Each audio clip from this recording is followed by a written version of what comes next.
I just thought I'll start off by, who likes a story? Yeah, I like a story. So I'm going to tell you a story. In Africa, where I come from, I've been in the UK 21 years now. But the longer I stay here, the more Ugandan I feel. So where I come from, we say, traveling makes you speechless, then turns you into a storyteller. So I'm going to tell you a story. I'm going to tell you my story. My name is Pheona, as you've heard, and I'm co-founder and director of Radiant and Brighter. I co-founded the company with Michael, who's sitting right at the front, my husband. We work together, we live together, so you can imagine. I'll just leave that to you. So when I'm about to sit down and have my meal, he starts asking, you know that email, did you send it? And I'm going, no, I'm eating my dinner.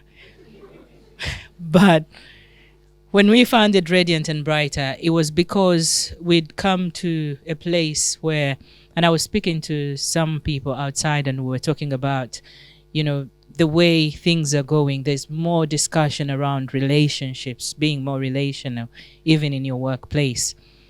And I was saying, do you think that perhaps we're becoming more relational, or is it the case that when you were a part of the excluded community from the usual, does it make you more relational? And as I was thinking about what we're speaking about today, diversity and ethnicity, actually I never ever thought about ethnicity when I was in Uganda. Why? Because we were the majority. Everybody was brown like me, black, maybe caramel. We didn't have too many white people, but we had them. But I never thought about ethnicity. I never even thought about diversity. Diversity is a word that I started thinking about maybe about 8 years ago, only because it became important to me. And I hope that by the time we leave here today, perhaps it will be more important to you, I hope, by the time we're finished with the conversations. Because it should be. If we're starting up a business, diversity should be important to us. Why? Because it matters socially, economically, and in every other way. Diversity has become important. Always was, but I think it's become more important to think about it now, because ethically, people will be thinking, what are you delivering? And people are more inclined to buy from businesses that are ethical now, even more than ever. So I came to the UK 21 years ago, and I spent 10 years in London, and I didn't know my neighbors. I lived in shared accommodation, and I didn't know who lived next door. And it was all good. It was all fine. I was working, I was studying, everything was good. And then I got married, we had kids. And in 2007, we applied for a visa. I was nearly 10 years here, and I thought if we apply for the visa, when it comes through, everything will be fine, as always was. But it wasn't this time. This time we were denied a visa.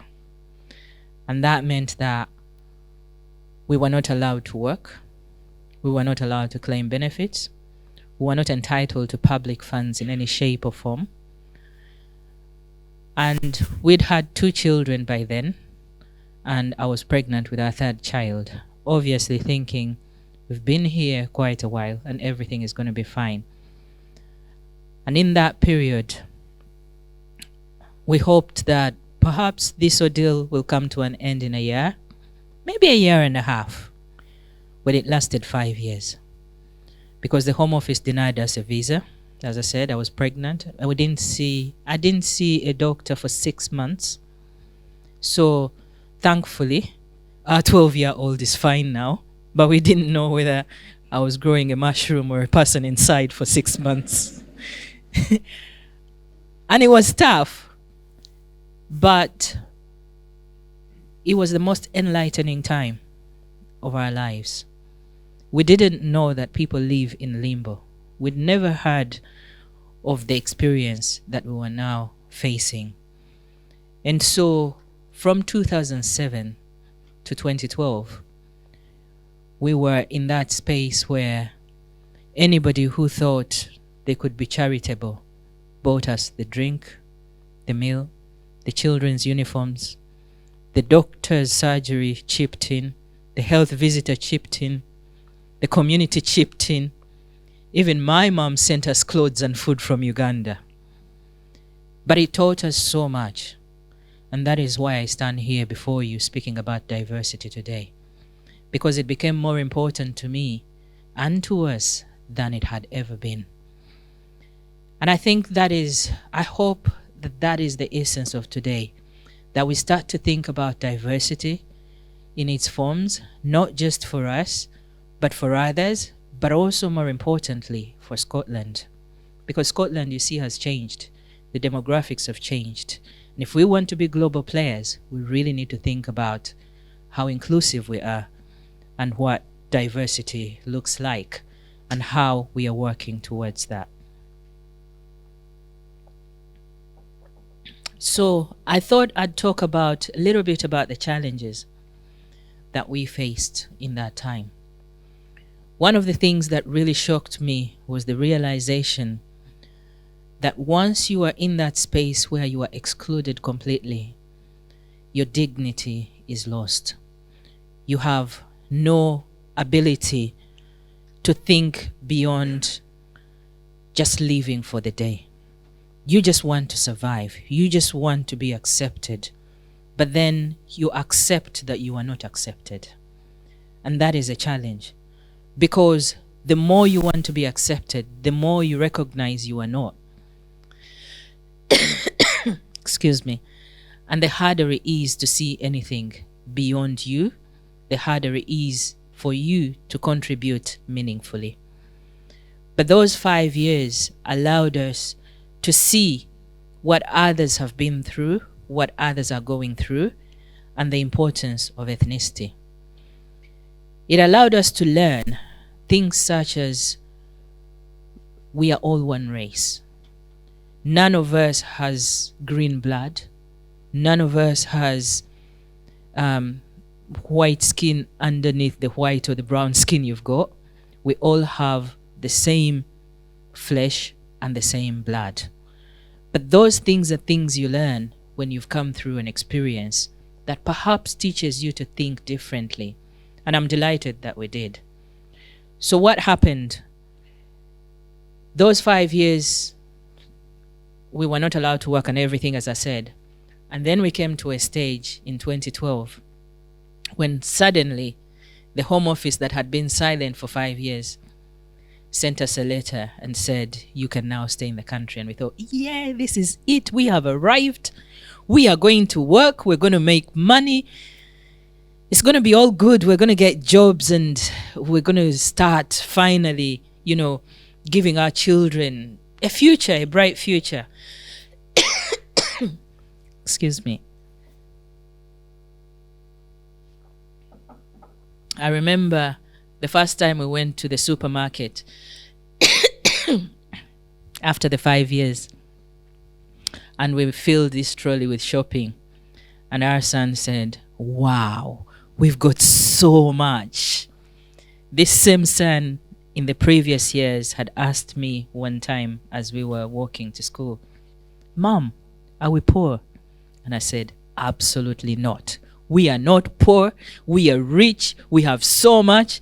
And deep inside of me, I'm going, I don't really know that we are that rich, but you have to say these things to encourage the children. And in that time when we started looking for work, guess what? Many of you will know, perhaps some of you have experienced it. The workplace was not able to take us. Why? We'd not been in paid employment for 5 years. And that had a problem. And in those 5 years, we'd run an initiative. We had 10 volunteers. We were project managing. We had skills. We had skills we'd taken from the previous time when we'd been working.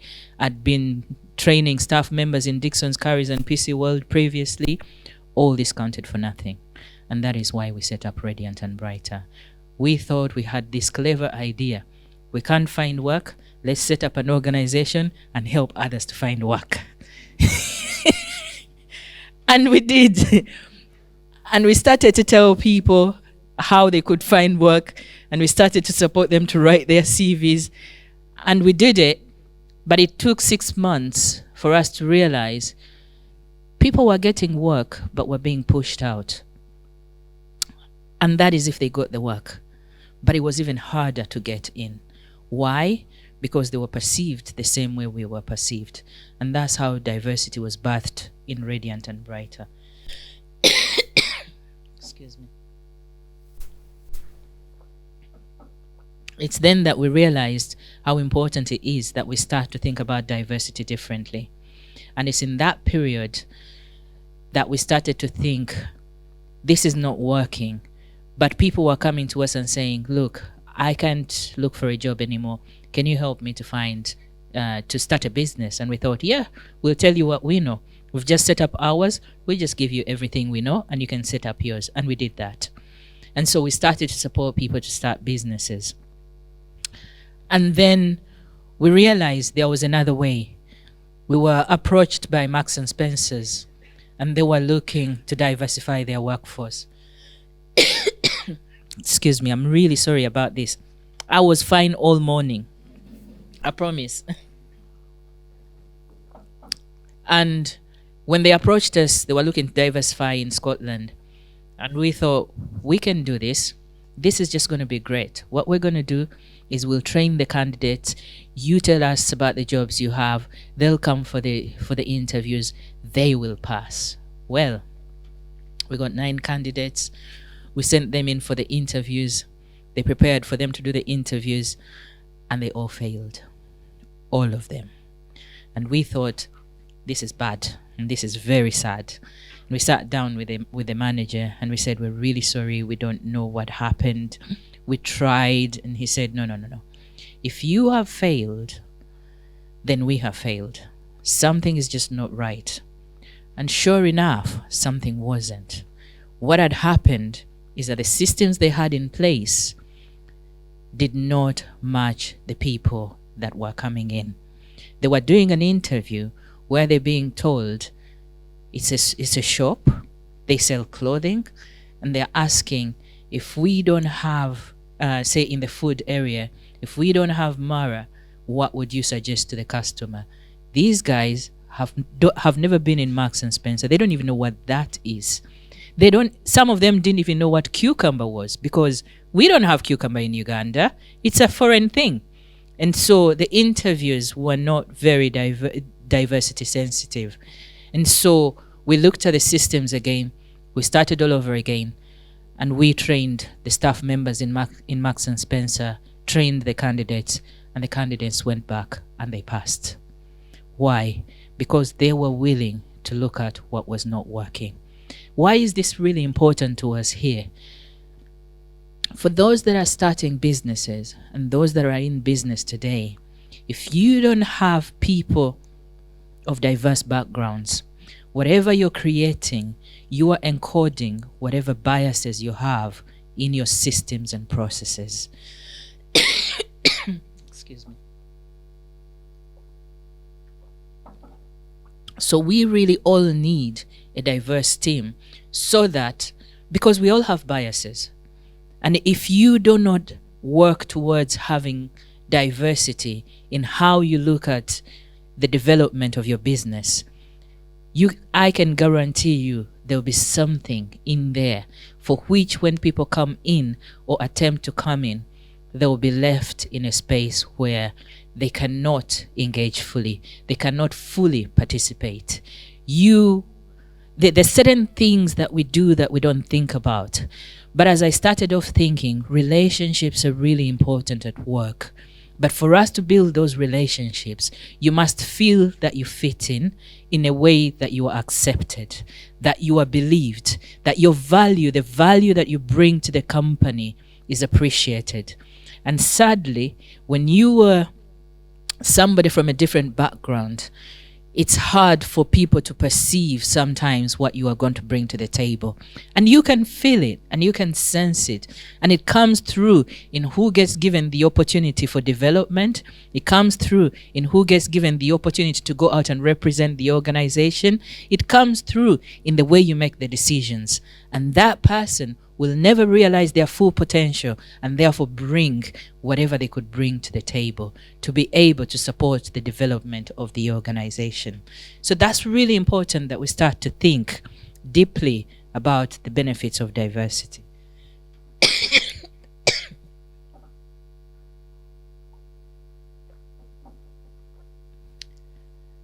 I bet you'll go away thinking every 5 minutes she takes a drink. Excuse me. And so as we are thinking about diversity, I was thinking, why is diversity now the buzzword when it wasn't so many years ago in Scotland? And I think the reason is because Scotland is changing, as is the world. We're a lot more diverse. But also I think it's now the buzzword because we are afraid of change. And when we are afraid of change, we have two responses. Either we don't engage with it, or we attempt to engage with it. And as I look at Scotland, the policies are friendly for migrant communities at least.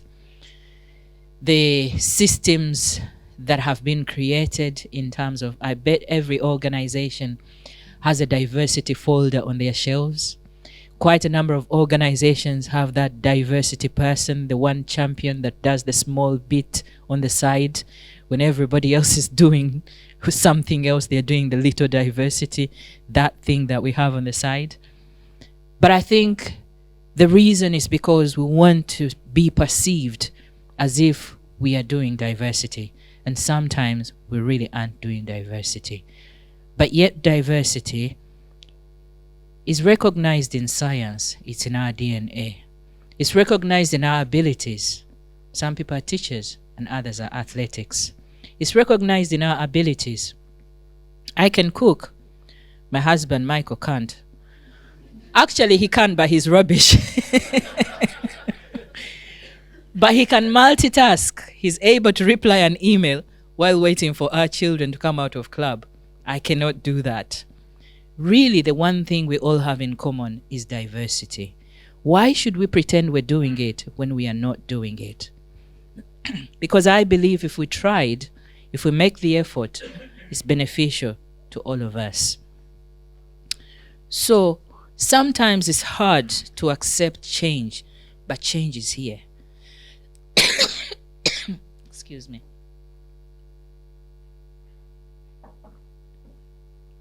And one of the things that I'd really like to highlight is that at the moment we have the buzzword diversity. We talk about inclusion, but actually the action is missing. Like I said, the policies are fantastic, but the practice is missing. You know what it reminds me of? It reminds me of the kind of person who would say, I want to be a teacher, but I'm not going to invest in how to become a teacher. I'm not even going to try and study. Why does it remind me of that? Because we have organizations that say to us, we want diversity, we want to do something. And then they say to you, can you come and run a diversity session with us? 45 minutes, lunch break. I'm thinking, what? I've spent over 40 years trying to learn about diversity. You want to learn about it in 45 minutes? Honestly, why would you do that? And the worst thing is that in some ways, that is even more dangerous, because sometimes half an education is worse than no education at all. Because once they've done that half hour, they will tell everybody, all our staff team has been through the diversity training. We are good to go. We are superb.